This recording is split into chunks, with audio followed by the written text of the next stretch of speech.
We're now going to be working on the blanket. You can see we've got a series of different textures here. We've got this fringe along the bottom. We got stripes along the outside, some French knots, some dark accent lines, and then some teeny lines across the top. So we're going to work bottom to top, kind of outside to inside. So we're going to start by making this line of turkey work along the bottom, which is going to make our fringe. Now you can see that I've cut it to just about the top of my knot on my original hoop here. So that means as we're working, our loops are going to need to be longer than that because we trim them at the end. And if we start with them this long, then we have nowhere to go. So we're going to keep that in mind as we're working. And the good news is that turkey work, we don't need a knot at the beginning. We're just going to start. So you start from the front of the fabric, and we're going to start over just a little bit, right about here. Okay, you see that I'm not quite on the edge, and I'm going to pull my thread all the way through, leaving a tail on. So I'm going to visualize from over here. I'm going to trim to about here, so that's probably pretty good. Maybe just a teeny, oh, too much. Try again. We're going to go with here because it's probably going to fluctuate just a little bit. So with my tail in, I'm going to come up to the side of my stitch, pull my thread up, and you can see that my left hand is holding this in place because I'm going to pull until there's tension on this part that's down here. I don't want any loose thread on the back. Then I'm going to go up over the stitch, the exposed thread, and pull down. And this is our anchor. That's what's going to keep this thread from going anywhere. Then we come from the back, out and down, kind of through this space. From the back, when I do that, my needle is going in at an angle rather than straight up and down, like it might be if I were doing a different stitch. Then we're just going to repeat this process, except this time we're connected to our previous stitch. So I'm going to go down into the fabric, leaving a little bit of space for the anchor stitch. And then I'm going to hold this loop on the top. We're going to keep it about the same length as our other stitch here. Holding it with my other hand, come up to the right, pull through, go down on the left, making our anchor stitches touch so that we aren't leaving any gaps. And then we come back out under the anchor stitch,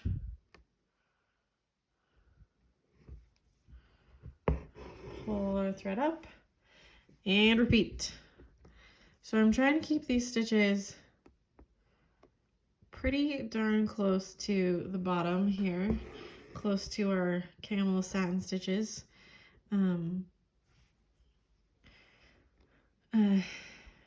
This is just so that there is space for our pattern above. If we fill up this whole space with the turkey work, if our turkey work's up here, then this stripe pattern, when we put it in, is going to feel too small as compared to the rest.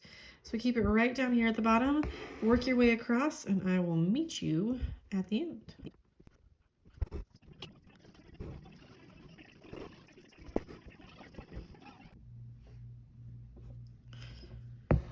All right, I'm anchoring this last stitch, and my thread is on the back, and I'm going to come out like I have through all my other stitches thus far. And I'm going to trim to finish off that turkey work. Now I'll come back and we'll trim the rest later, but we're going to leave it here for now so that we can keep stitching. We're going to use this little end I've got left, and we're going to start, oh, I pulled my needle off. We're going to start making the stitches for the next part of our blanket here. So Next, we are going to be doing these stripes, and they're done in 2 phases. Some of it is with 6 strands, and some of it is with 1 strand. So, given that I have just a little bit of thread on, I'm going to start on one of these shorter sides. So hopefully that, is that actually what I want to do? Yes, it is. I just need to start at a different point on this shorter side. So I'm going to start here and work my way up. And I'm starting here instead of the top because I know that right here I want to have my first line. And this is going to help me figure out what happens next. So we're going to make stitches that are evenly-ish spaced apart. I like to think about making sure there's enough visual space between this stitch and my needle as wide as this thread. So you can see right now this fabric size and this floss size are about the same. So this is about the distance that is going to work well for us. And it's a pretty short distance, so you shouldn't have to pull straight across. But if you need to, feel free, use the floss and needle to your advantage. And so I'm going to repeat. Check. Now we're going to be filling in the space more with single threads later, so it doesn't have to be perfect. You just want to make sure that you've got enough space in between the stitches so that you can add more texture later. We're using the number of strands here to help us create a pattern, making just simple straight stitches, but using 1 versus 6 strands of thread will make a big difference in how these stitches appear. I'm also trying to make sure they stay as horizontal as possible. I feel like they're starting to lean down to the right a little bit. So I'm just going to make sure on this next one here that I go up a little higher than I might feel like I need to. There we go.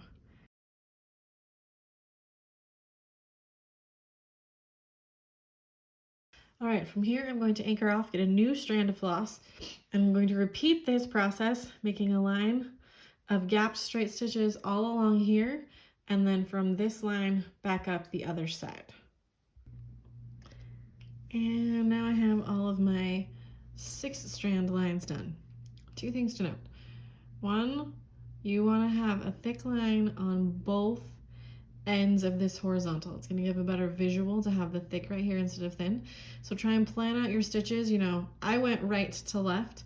So when I got to about here, I was thinking, how am I going to space these last stitches? So this one here, I will end up on the edge. After that, we have traded down to a single strand of 7/12. And now I'm going to put 2 single strand lines in between each and every larger, thicker line.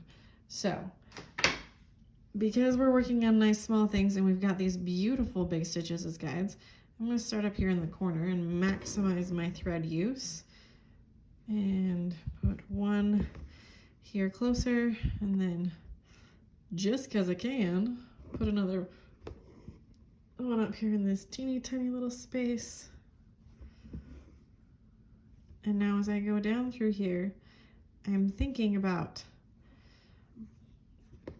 putting 1 strand in the top half, and then I'm going to put 1 strand in the bottom half.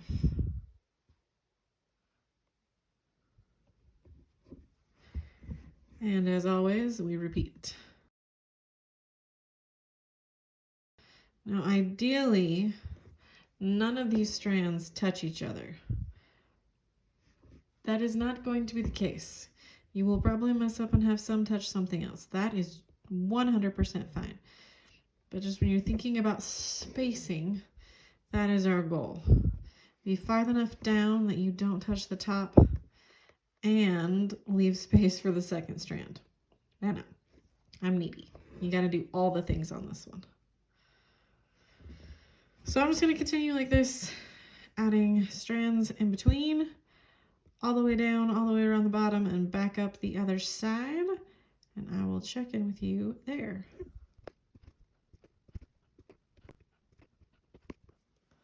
All right, all of my little lines are filled in. So now we are going to move to our large brown lines so that we can have a better idea of how to fill in this space visually when we get to the French knots. So I have 3 strands of 3, 7, 8, 1 on my needle. And we're gonna stitch these in a specific order and save ourselves a bunch of thread, which always makes me a little bit happy. So I'm gonna come up at the top of this outer left hand stripe, go down into the corner, then I'm gonna come up on the inside corner, go down on this opposite inside corner,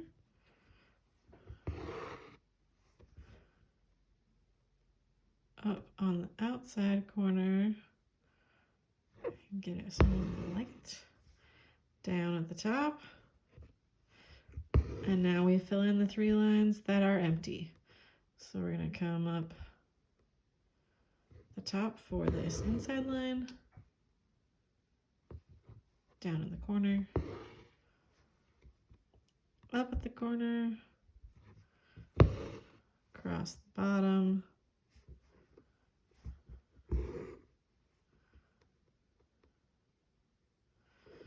up at the inside corner, and straight on up. Easy peasy. I'll anchor this off, and then I'm going to switch back to 3 strands of 7/12 so we can work on our French knots. All right, with 7/12 back on my needle, we're going to fill in this outer space with some evenly spaced French knots. So I'm going to come up here where I have enough width to fit a French knot, and we're just going to make single wrap knots. So wrap 1 time around your needle, pull it on down, and make these cute little knots, which I happen to love.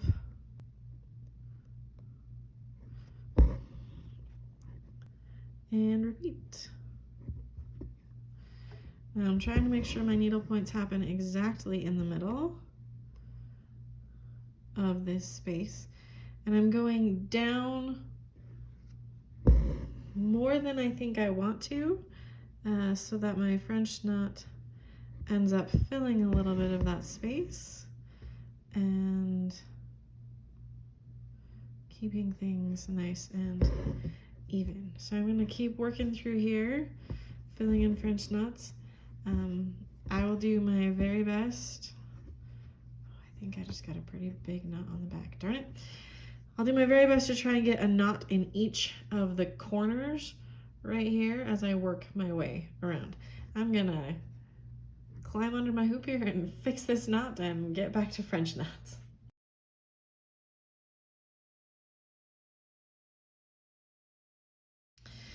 Now to finish, we're gonna fill in this top square, if you will, with vertical single stitches of our 7/12. And I have got a short-ish piece of 7/12 left, so I'm gonna be alternating my directions for these stitches. So I'm gonna make one here right along the edge, and then I'm gonna come up a little more than a needle's width away on this same side, pull it across to see where it needs to go,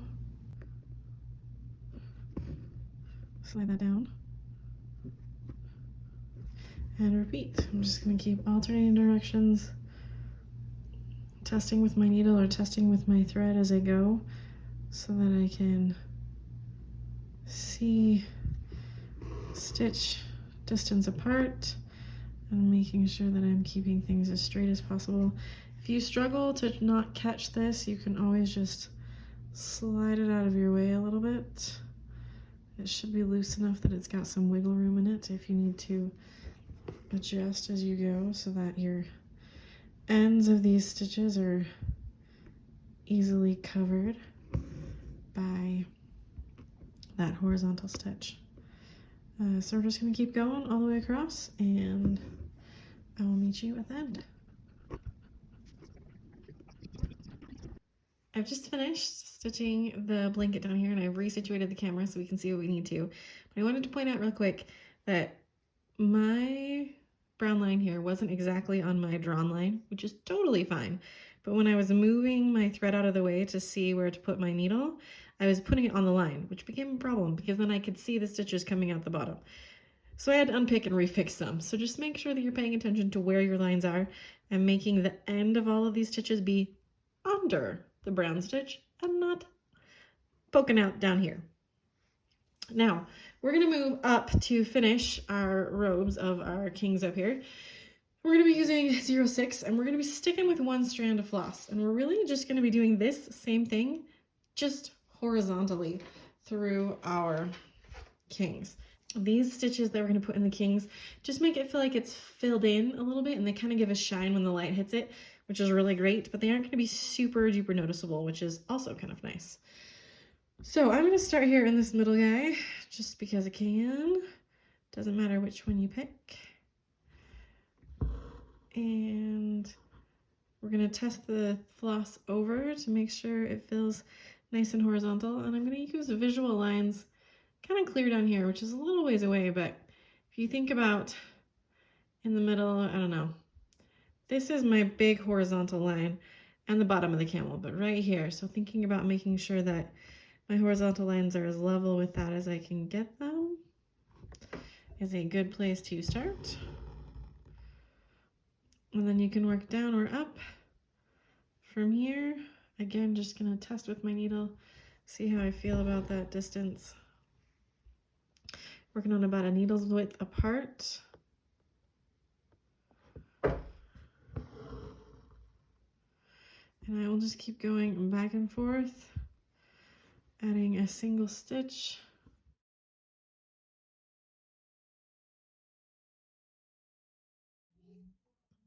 I have finished adding all of my horizontal lines through all of my kings, and then we're going to do one more thing with the 06 thread on our needle.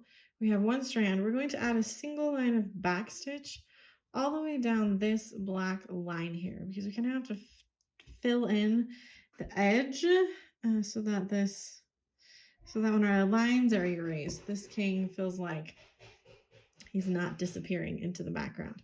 So we're going to make a back stitch, which we made down in one of our gifts, but we'll do a quick refresher. So we're going to make a straight stitch right along our line. Then we'll come up the same distance away, also on the line. And then we're going to go down into the previous stitch, and that makes a back stitch. Then we just keep repeating, going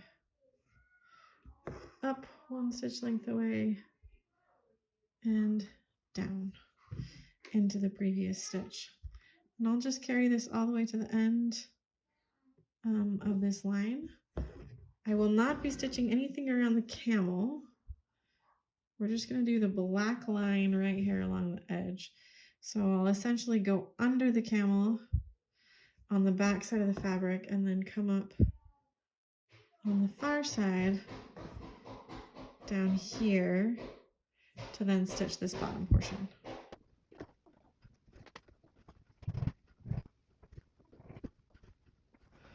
From here, we're going to finish the top of our kings, and then we will be done. Almost. We got to finish the blanket too.